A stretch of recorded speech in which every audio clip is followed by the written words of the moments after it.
Chers amis, chers membres de cette belle communauté, laissez-moi vous poser une question, une de celles qui résonne souvent en silence dans nos têtes. Vous est-il déjà arrivé, après un repas, de ressentir une fatigue soudaine, comme une vague de léthargie qui vous submerge et rend difficile de se concentrer sur quoi que ce soit? Ou peut-être cette sensation de coup de barre inexplicable au milieu de l'après-midi, même après une bonne nuit de sommeil. Ce sont des moments que beaucoup d'entre nous connaissent, ces petites alertes que notre corps nous envoie, parfois discrètes, parfois plus insistantes, nous invitant à nous interroger sur notre bien-être général. Ces sensations, qu'il s'agisse d'une énergie qui fait le yo-yo, d'une irritabilité inattendue, ou d'une faim qui semble ne jamais être satisfaite malgré des repas copieux, peuvent être déroutantes. On les met souvent sur le compte du stress, du manque de sommeil, ou simplement de notre rythme de vie effréné. Et si, sans le savoir, une partie de la réponse se trouvait dans quelque chose de beaucoup plus simple, de plus quotidien, que nous consommons sans y prêter réellement attention? Cette histoire est la vôtre, celle de notre quotidien, et elle commence souvent par ces petits signaux que nous ne comprenons pas toujours. Imaginez un instant, vous faites de votre mieux pour manger équilibré, vous essayez de bouger un peu, et pourtant, cette sensation de ne pas être au top persiste. Ce brouillard mental qui s'installe, cette difficulté à perdre du poids malgré des efforts, ou même ces envies irrépressibles de sucre qui semblent surgir de nulle part. Est-ce un caprice de votre corps, ou bien un message qu'il essaye désespérément de vous faire passer? Il est facile de se sentir perdu face à ces symptômes diffus, de chercher des solutions complexes, alors que la clé pourrait être étonnamment accessible, juste sous notre nez, ou plutôt, dans notre verre. Nous sommes tellement habitués à penser à ce que nous mangeons, à chaque repas, à chaque collation, que nous en oublions parfois l'autre moitié de l'équation, ce que nous buvons. N'est-ce pas fascinant de penser que des choix aussi anodins que ceux de nos boissons quotidiennes pourraient avoir un impact aussi profond sur notre énergie, notre humeur, et même sur des mécanismes internes essentiels à notre santé? C'est une question que je souhaite explorer avec vous, car elle est au cœur de nombreux déséquilibres que l'on observe aujourd'hui, et elle est souvent la première étape vers une meilleure compréhension de soi. Avez-vous déjà pris le temps de regarder de près ce que vous mettez dans votre tasse ou votre verre tout au long de la journée, sans jugement, juste avec curiosité? Café, thé, jus de fruits, soda, boissons énergisantes, la liste est longue. Et si une grande partie de ces sensations désagréables, cette fatigue post-repas, cette soif constante, ou cette difficulté à maintenir un poids stable, était en réalité liée à ces liquides que nous ingérons presque machinalement, parfois par habitude, parfois par plaisir, mais rarement en pensant à leur véritable impact sur notre équilibre interne. C'est une prise de conscience qui arrive souvent progressivement. Un matin on se lève et on se dit « Tiens, je me sens encore fatigué, malgré tout ce que je fais ». Ou bien, lors d'une visite de routine chez le médecin, on découvre que certains indicateurs ne sont pas tout à fait dans la norme. Ce n'est pas une catastrophe, mais c'est un signal. Un signal que notre corps nous envoie, pour nous dire qu'il est temps de prêter une attention particulière à son fonctionnement, et peut-être de revoir certaines de nos habitudes les plus ancrées, celles que l'on ne remet jamais en question. Beaucoup d'entre vous ont peut-être déjà entendu parler de l'importance de l'alimentation pour gérer le sucre dans le sang, ou la glycémie. Mais ce que l'on oublie souvent, c'est que les boissons jouent un rôle tout aussi crucial, si ce n'est plus, dans cette régulation délicate. Elles peuvent être de véritables alliés ou, au contraire, des perturbatrices silencieuses, agissant de manière sournoise sur notre énergie, notre poids et notre santé à long terme. C'est ce lien, souvent sous-estimé, que je souhaite mettre en lumière avec vous aujourd'hui, de manière claire et accessible. C'est un peu comme si nous avions un trésor caché, une solution simple et puissante à portée de main, mais que nous ne la voyons pas, car elle est trop évidente. Nous cherchons des remèdes compliqués, des régimes stricts, des compléments alimentaires miraculeux, alors que la réponse se trouve peut-être dans des choix que nous faisons des dizaines de fois par jour, sans y penser. Cette histoire n'est pas celle d'une maladie effrayante, mais celle de la découverte d'un levier d'action extraordinaire pour notre bien-être quotidien, un levier qui commence par une simple question. Qu'est-ce que je bois vraiment? Alors si ces questions résonnent en vous, si vous avez déjà ressenti ces petits déséquilibres, cette confusion face aux signaux de votre corps, sachez que vous, n'êtes pas seul. Il est temps de démystifier ensemble cette part de notre quotidien, de comprendre comment nos choix de boissons peuvent transformer notre énergie, notre humeur et notre santé générale. C'est un voyage simple, sans privation drastique, mais avec une prise de conscience qui peut changer beaucoup de choses, pour le meilleur. Préparez-vous à découvrir comment des habitudes aussi banales que la boisson que vous choisissez le matin ou celle qui accompagne votre déjeuner peuvent devenir vos meilleurs alliés. Ensemble, nous allons lever le voile sur ces faux amis qui se cachent parfois dans nos verres et vous présenter le véritable héros discret qui vous veut du bien. Ce n'est pas de la magie, c'est de la science simple et surtout, c'est à la portée de chacun d'entre nous dès aujourd'hui. Chers amis, nous avons effleuré l'idée que nos boissons quotidiennes pourraient être plus qu'une simple habitude. Plongeons maintenant au cœur du problème. celui de ces faux amis, qui, sans que nous nous en rendions compte, orchestrent un véritable yo-yo glycémique dans notre corps. Imaginez un instant, vous buvez un soda ou un jus de fruits industriels. Ce liquide, gorgé de sucre raffiné ou de sucre naturel très concentré, n'a pas besoin d'être digéré comme un aliment solide. Il est absorbé presque instantanément par votre système digestif, propulsant une vague massive de sucre directement dans votre sang. C'est un choc pour votre organisme, une véritable déferlante sucrée. Face à cette inondation de sucre, votre corps réagit en urgence. Votre pancréas, cette petite glande si essentielle, doit redoubler d'efforts et libérer en un temps record une grande quantité d'insuline. L'insuline est l'hormone clé qui va tenter de ranger ce sucre en le faisant entrer dans vos cellules pour être utilisé comme énergie ou stocké. C'est un mécanisme de survie formidable, mais qui n'est pas fait pour être sollicité de manière aussi brutale et répétée. Pensez à une équipe de pompiers qui doit éteindre un incendie géant toutes les heures. À la longue, elle épuise. Et c'est là que le piège se referme. Après ce pic fulgurant de sucre, souvent vient la chute, tout aussi rapide. Votre corps, ayant produit trop d'insuline pour gérer l'afflux initial, peut alors se retrouver avec un taux de sucre sanguin trop bas. C'est ce que l'on appelle l'hypoglycémie réactive, le fameux coup de barre dont nous parlions. Cette baisse soudaine vous laisse vidé, fatigué, avec une envie irrépressible de sucre. Le cycle est lancé, un verre sucré, un pic, une chute, et l'envie de recommencer pour retrouver un semblant d'énergie, créant une dépendance insidieuse. Ce cycle vicieux, répété jour après jour, repas après repas, exerce une pression constante sur votre système. Vos cellules, bombardées d'insuline, peuvent finir par devenir moins sensibles à son message. C'est ce que l'on nomme la résistance à l'insuline. Elles n'ouvrent plus aussi facilement leurs portes au sucre, qui reste alors en circulation dans le sang, augmentant progressivement votre glycémie. C'est un peu comme si la clé de votre voiture commençait à ne plus fonctionner aussi bien, et qu'il fallait insister, voire forcer, pour démarrer. Et ne nous y trompons pas, les faux amis ne sont pas seulement les sodas. Les jus de fruits, même 100% pur jus et sans sucre ajouté, sont de véritables concentrés de fructose, le sucre naturel des fruits. Dans un verre de jus, vous consommez le lait, équivalent de plusieurs fruits, mais sans les fibres qui, dans le fruit entier, ralentissent l'absorption du sucre. C'est la même chose pour les boissons énergisantes, certains thés glacés industriels, et même ces cafés gourmands qui ressemblent plus à un dessert liquide qu'à une boisson désaltérante. Le sucre se cache partout, et sous des formes variées. Ces habitudes, prises sans y penser, sont les véritables coupables de cette fatigue inexpliquée après les repas, de cette difficulté à se concentrer, ou de ces sautes d'humeur que nous mettons souvent sur le compte de la vie moderne. Elles ne sont pas anodines, elles impactent directement votre énergie, votre humeur, votre poids et, à terme, la santé de vos organes. Comprendre ce mécanisme est la première étape pour reprendre le contrôle et sortir de ce cercle vicieux qui, sans être une maladie en soi, peut ouvrir la porte à des problèmes bien plus sérieux. Les chiffres parlent d'eux-mêmes et sont souvent plus éloquents que de longues explications. En France, la consommation de sucre, notamment via les boissons, reste une préoccupation majeure. Un adulte français consomme en moyenne bien au-delà des recommandations de l'Organisation mondiale de la santé, OMS, qui préconise de limiter l'apport en sucre libre à moins de 10% de l'apport énergétique total, et idéalement à 5%. Or, une seule canette de soda peut déjà contenir près de 35 grammes de sucre, soit équivalent de 7 morceaux de sucre, dépassant à elle seule la limite quotidienne recommandée pour un adulte. Cette surconsommation de sucre liquide a des conséquences tangibles sur la santé publique. En 2020, l'obésité touchait 17% des adultes en France, un chiffre qui a doublé en 25 ans. Si l'obésité est multifactorielle, la consommation excessive de boissons sucrées est un contributeur majeur.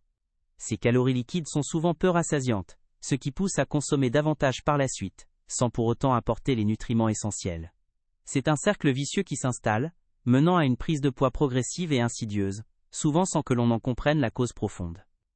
Les statistiques concernant le diabète de type 2 sont tout aussi alarmantes.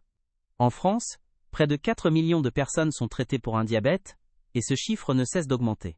Mais au-delà de ces chiffres officiels, on estime qu'un nombre considérable d'individus vivent avec un prédiabète, sans le savoir. Le prédiabète est cette étape où la glycémie est plus élevée que la normale, mais pas encore suffisamment pour être diagnostiqué comme un diabète avéré.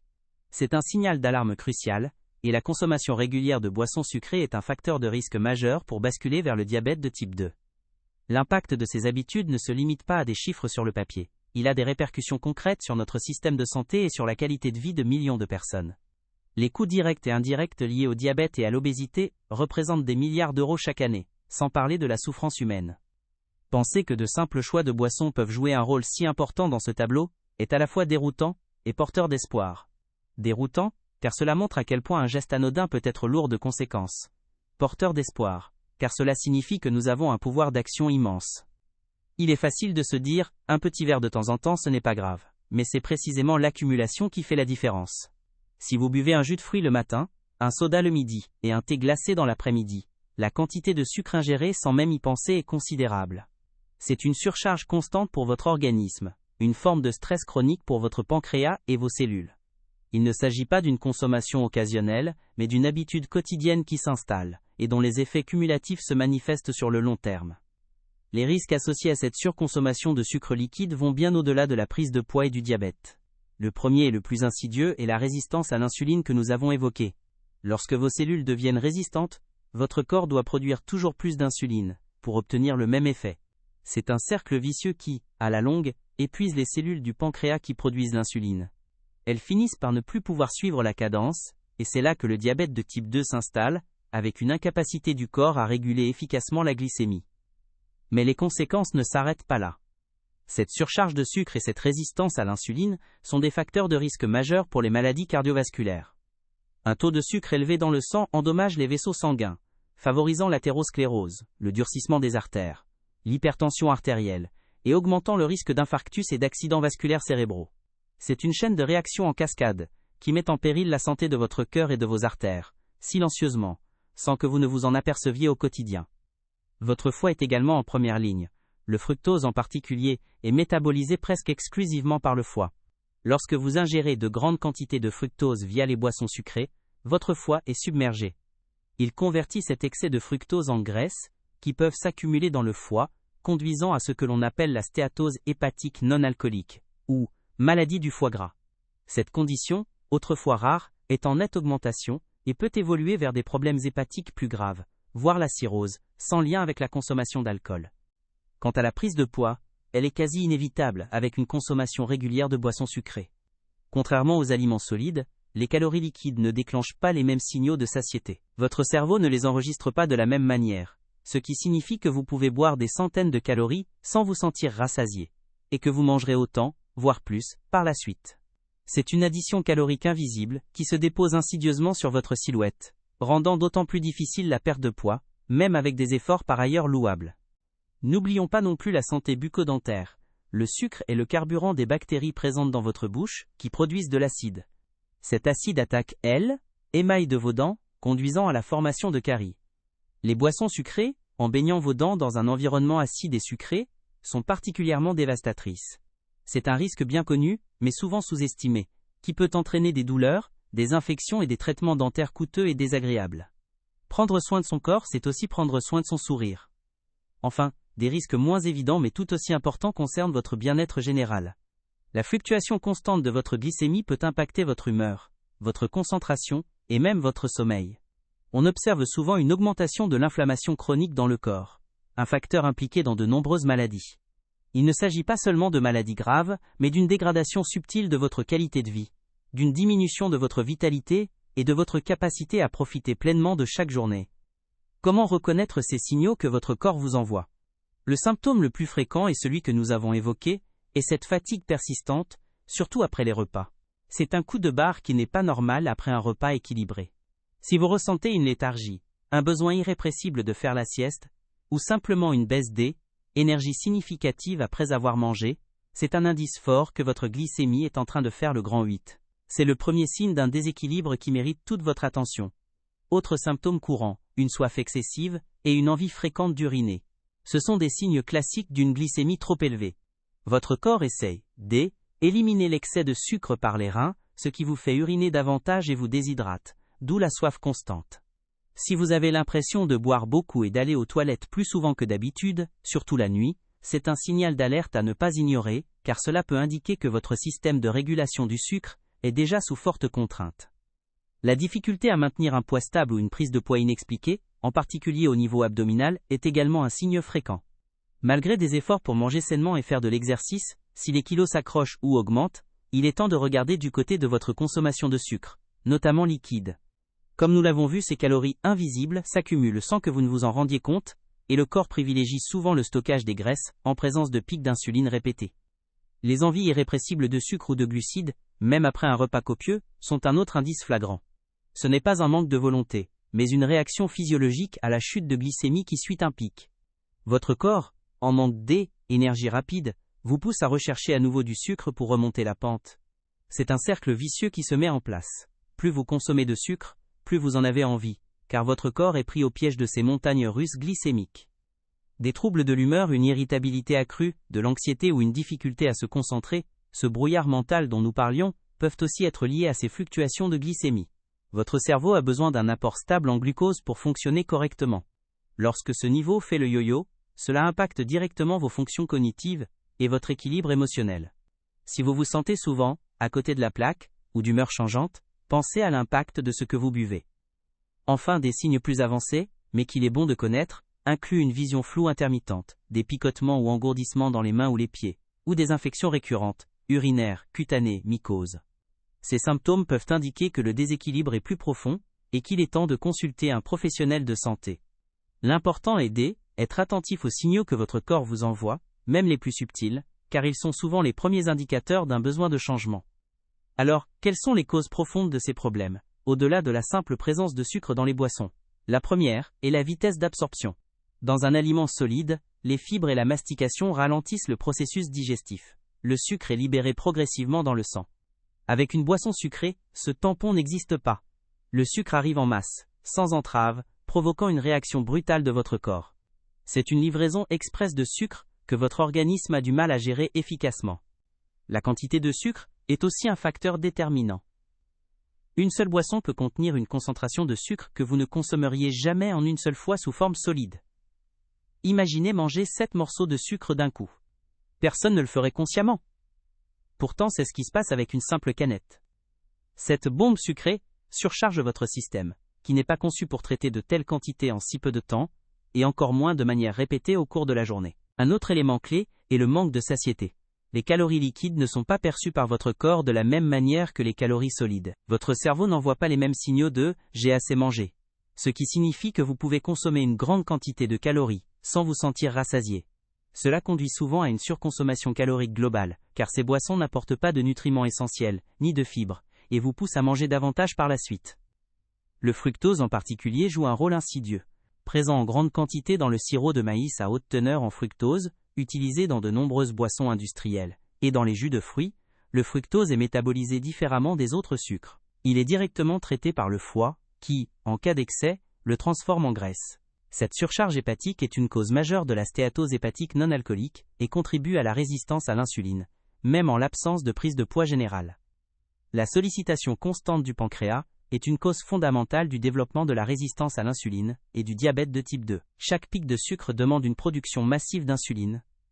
Si cela se produit plusieurs fois par jour, tous les jours, le pancréas finit par épuisé. Il ne peut plus suivre la cadence et la production d'insuline diminue ou devient inefficace, laissant le sucre s'accumuler dans le sang. C'est une usure progressive d'un organe vital, causée par une habitude apparemment anodine. Enfin, n'oublions pas l'aspect de l'habitude et de la dépendance. Le cycle pic de sucre/chute de sucre peut créer une véritable dépendance physique et psychologique. Le rush d'énergie est agréable, et la chute est désagréable, poussant à rechercher une nouvelle dose de sucre.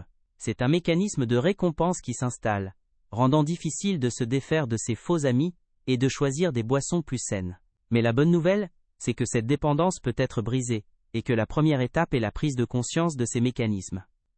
Chers amis, après avoir compris comment nos faux amis liquides peuvent perturber notre équilibre, il est temps de passer à l'action. La bonne nouvelle, c'est que les solutions sont souvent plus simples que nous ne l'imaginons. Il ne s'agit pas de bouleverser radicalement votre vie, mais plutôt d'adopter des gestes quotidiens, petits mais puissants, qui feront une immense différence pour votre énergie, votre humeur et votre santé générale.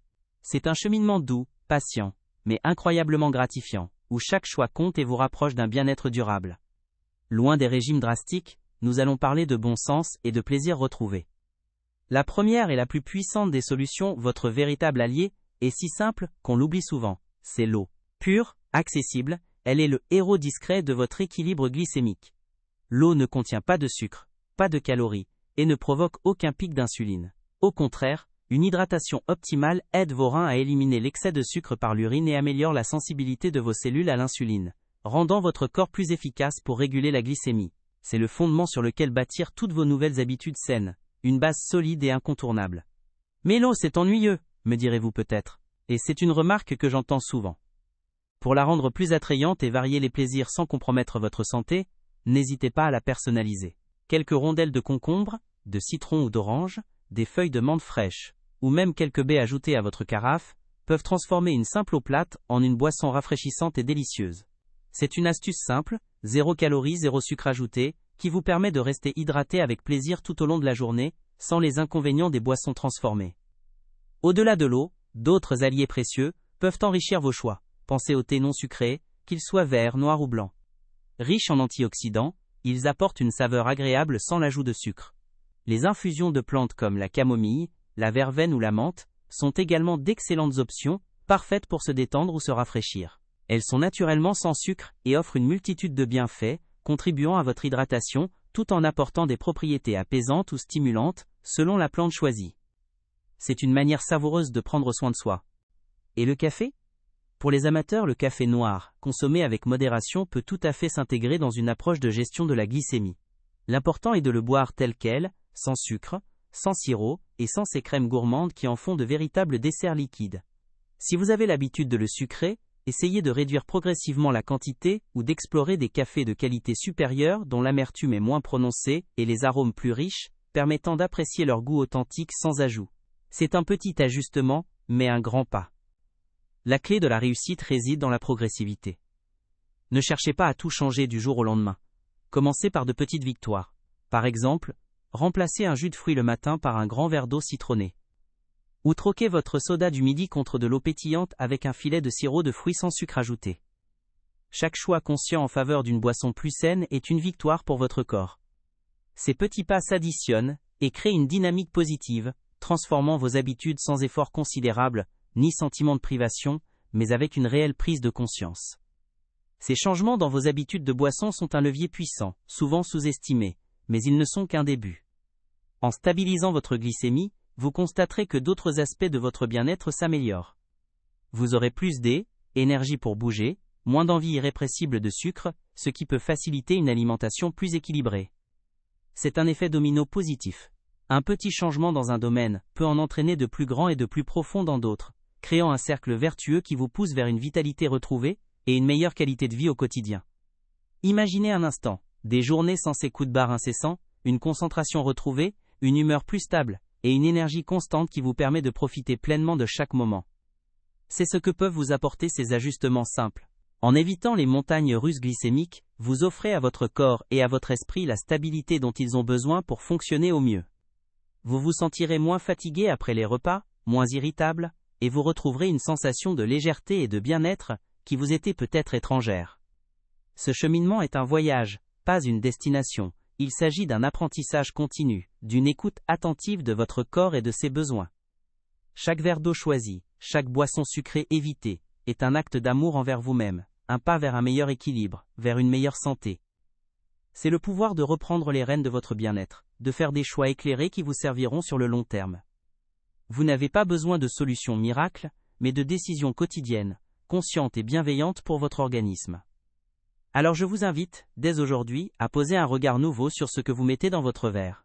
Commencez par un petit changement, celui qui vous semble le plus facile. Buvez un grand verre d'eau dès le matin, ou remplacez une boisson sucrée par de l'eau.